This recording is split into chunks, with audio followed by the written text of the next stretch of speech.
Welkom mede-ontdekkingsreisigers. Stof daardie stapstewels af en maak seker julle rugsakke is styf vasgemaak. Vandag pak ons 'n onvergeetlike verkenning aan diep in die hartjie van die geografie oerwoud. Ons missie om daardie graad 7 geografie-eksamen heeltemal te oorwin. Ek sal julle gids wees deur hierdie digte, fascinerende terrein van kaarte, rigtings en oorlewingsvaardighede.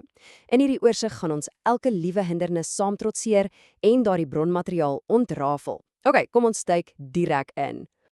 Elke suksesvolle ekspedisie het natuurlik 'n skatkaart nodig. Ons roete vandag het 3 fases. Eerstens kyk ons na hoe om noord te vind sonder 'n kompas. Tweedens verken ons straatkaarte en hul kenmerke. En laastens ontsluit ons die geheime van sketskaarte.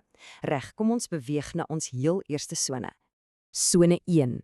Vind noord sonder kompas. En dit dek vrae 1 tot 3. Beeld jou in, jy staan in 'n massiewe oopveld sonder enige tegnologie, hoegenaamd niks. Kom ons kyk hoe jy presies kan weet waar jy is. Hier's ons heel eerste oorlewingsvraag. Vraag 1. Verduidelik kortliks hoe jy op 'n oop veld rigting kan bepaal sonder om 'n kompas te gebruik. Nou ja, as die son begin sak en die skaduwee lank raak, wat deesdae doen jy? Die oplossing is eintlik briljant in sy eenvoudig. Stap 1. Kyk waar die son opkom, dis jou ooste, en waar dit sak, dis jou weste. Stap 2 is jou fisiese aksie. Strek daardie regterarm uit na die ooste en jou linkerarm reguit na die weste. En dan die onthulling by stap 3. Noord is nou direk voor jou en suid is reg agter jou. Net so, tjuf, het jy jou eie liggaam in 'n lewende kompas verander. Maar sien nou ons het toevallige kaart by ons. Dit bring ons by 'n nuwe raaisel. Vraag 2. Wat is 'n noordpyltjie op 'n kaart? Weet jy wat regtig interessant is? Is dat 'n kaart in jou hand basies nutteloos is as jy nie weet watter kant bo is nie. Daardie noordpyltjie is die absolute sleutel. Dis letterlik net 'n pyltjie dat vir jou wys watter kant toe jy die kaart moet vashou, sodat dit korrek na die regte noord van die aarde wys. Dit oriënteer ons in die wildernis, sodat ons nie heeldag in sirkels stap nie. En om ons kompaskennis mooi af te rond, kyk ons na vraag 3. Wat beteken die term kardinale punte?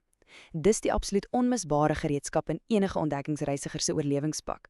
Dis eenvoudig die 4 hoofpunte op 'n kompas: noord, suid, oos en wes. As jy hierdie 4 kardinale punte in jou kop het, het jy die fondasie vir enige groot reis gelê. Uitstekend. Ons het pas die ookveld suksesvol oorleef. Nou verlaat ons die wilde natuur en stap ons die betonoerwoud binne. Daardie uitgestrekte stad verg 'n heel nuwe stel vaardighede. In afdeling 2 pak ons vrae 4 tot 10 aan, straatkaarte en hul kenmerke. Dink net gou vir 'n oomblik hieroor na, saam met vraag 4. Waarom word straatkaarte van stede gewoonlik in 'n boek gedruk? Waarom dit nie net op 'n massiewe, onpraktiese groot stuk papier uitteken, soos die ou seerowers destyds gedoen het nie? Die antwoord is eintlik baie logies. Stede is doeteenvoudig hopeloos te groot om op een enkele vel papier te pas, sonder om die letters so verskriklik klein te maak dat jy 'n vergrootglas nodig het. Daarom breek ons hierdie reuse landskap op in maklik verteerbare bladsye binne in 'n boek. Om so 'n massiewe kaartboek suksesvol te navigeer, het ons 2 baie spesifieke gereedskapstukke nodig. Vraag 5 vra: noem 2 belangrike kenmerke van 'n straatkaart. Daardie 2 elemente is natuurlik roosterlyne en 'n indeks. Hierdie 2 goed is basies jou kapmes en jou flitslig in die stedelike oerwoud. Sonder hulle is jy totaal en al verlore. Kom ons kyk gou in die volgende paar vrae hoe elkeen werk. So, vraag 6, vra direk: wat is roosterlyne op 'n kaart? Verbeel jou, ons gooi uit 'n helikopter 'n juislike onsigbare net oor die hele stad uit. Dis presies wat roosterlyne is. Dis daardie vertikale en horisontale lyne wat parallel met die rande van die kaart loop en hulle verdeel die kaart in kleiner, hanteerbare afdelings. Dit help ons om 'n reusagtige stad in netjiese blokkies op te breek, sodat ons 'n ligging kan vaspin. Nou ja, hoe weet jy in watter een van daardie duisende blokkies om te gaan soek? Dis waar ons by vraag 7 kom. Wat is 'n indeks en waarvoor word dit gebruik? Ek noem hierdie ouetjie graag die ultieme dekodeerde ring. Dis daardie handige alfabetiese lys van strate heel agter in 'n kaartboek.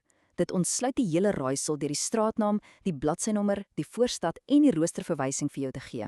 Met 'n indeks kan jy in sekondes van ek is heeltemal verdwaal na aha, ek weet presies waar dit is gaan. Kom ons zoom so 'n bietjie nader in. Vraag 8. Wat is 'n roostervierkant? Ons het mos nou net van roosterlyne gepraat, daardie net wat oor die stad gegooi is. Wel, die roostervierkant is letterlik daardie spesifieke teikensone. Dis daardie klein blokkie of reghoek wat gevorm word presies waar die vertikale en horisontale lyne mekaar kruis. Dis jou teikengebied, die presiese kamer in die doolhof waar jou skat of dalk net jou ouma se huis lê en wag. Maar hoe benoem ons daardie geheime blokkie? Vraag 9. Wat is 'n roosterverwysing en gee 'n voorbeeld daarvan? Daardie roosterverwysing is jou unieke koördinate. Dis altyd 'n kombinasie van 'n letter en 'n syfer, byvoorbeeld C4. Dis vinnig, akkuraat en dit werk soos 'n bom. As ek sê die skat is by C4, gly jou vinger mos bo-oor die letters na C en teen die kant af by die syfers tot by 4. Waar jou vingers bymekaar kom, boem, jy het jou teiken in die visuur. En nou nader ons die einde van ons straatkaart-ekspedisie met vraag 10. Wat is 'n kruising? Ons staan hier by die kruispunt, baie letterlik en figuurlik.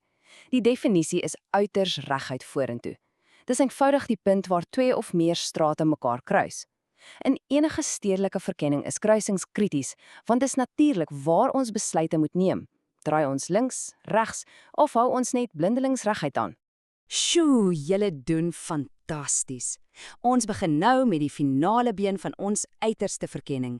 Afdeling 3, die geheime van sketskaarte, wat vrae 11 tot 14 dek. Hier verander ons amptelik van kaartlesers af na kaartmakers. Kom ons loer na vraag 11. Wat is 'n sketskaart? Beeld jou net vir 'n oomblik in. Jy moet vinnig in die stof met 'n stokkie 'n roete uitteken vir 'n medereisiger wat die kampterrein soek. Dis presies 'n sketskaart daardie. Dis 'n baie vereenvoudigde tekening van 'n area wat vinnig uit blote waarneming geteken is. En die absoluut belangrikste punt om te onthou, dit is glad nie akkuraat of volgens skaal geteken nie. Dis net roue, vinnige werk vir noodgeval navigasie. Om 'n bruikbare sketskaart te teken, het jy 'n resep nodig. Vraag 12. Noem 5 kenmerke van 'n sketskaart. As jy hierdie 5 bestanddele het, bak jy 'n meesterstuk. Nommer 1. Toon landmerke. Nommer 2. Gebruik eenvoudige simbole sodat almal dit vinnig verstaan. Nommer 3. Wys oriëntasie. Ja, daar's daardie belangrike noordpyltjie weer. Nommer 4. Wys die paaie en strate aan. En nommer 5. Die goue reël. Geen skaal nie. Afstande word net rof geskat, definitief nie met 'n liniaal gemeet nie. Nou daardie eerste kenmerk wat ons net genoem het, vat ons reguit na vraag 13. Wat is 'n landmerk en waarom is dit nuttig op 'n sketskaart? Wel, as jy in die wildernis is 'n landmerk daardie massiewe krummetartboom wat uittroon bo die res. Maar in die stad, dan is dit 'n baie bekende plek. Dink aan 'n skool, 'n groot park of 'n winkelsentrum. Dis jou visuele ankers. Dis daardie onmisbare tekens wat mense tasbaar help om 'n pad te vind, sonder dat hulle eers na die naamborde hoef te soek. En dit bring ons uiteindelik by ons heel laaste formele hindernis, vraag 14. Waarvoor word sketskaarte gebruik? Noem 3 redes. Wel, hierdie vat ons hele laaste afdeling perfek saam. Nommer 1, om super vinnig vir iemand aanwysings te gee. Nommer 2, as jy net 'n eenvoudige roete wil beplan as jy en jou vriende gaan fietsry. En nommer 3, om komplekse, deurmekaar areas visueel baie makliker te maak om te verstaan. Deur al die gras weg te vat en net 'n basiese lyntekening te maak, bring ons orde binne in die chaos. Tjoe, kyk nou net daarna. Ons verkenning is amptelik voltooi. Ons het die oopveld getrotseer sonder tegnologie, ons het die betonoorwoud gedekodeer met roosters en indekse, en ons het die kuns van sketskaarte bemeester. Aan elke graad 7 ontdekkingsreisiger wat vandag saam met my gereis het, daardie geestelike oorlewingspakke van julle is nou tot die kante toe volgepak. Julle is heeltemal gereed om hierdie geografie-eksamen behoorlik uit te stof. So, wat oorbly, is net om te sê, baie sterkte, bly gefokus, haal diep asem en hou altyd jou eie interne noordpyltjie in gedagte. Die wêreld is 'n ontsaglike groot en wonderlike plek. So, watter onbekende roetes gaan jy volgende aandurf met hierdie nuwe kennis? Tot ons volgende avontuur.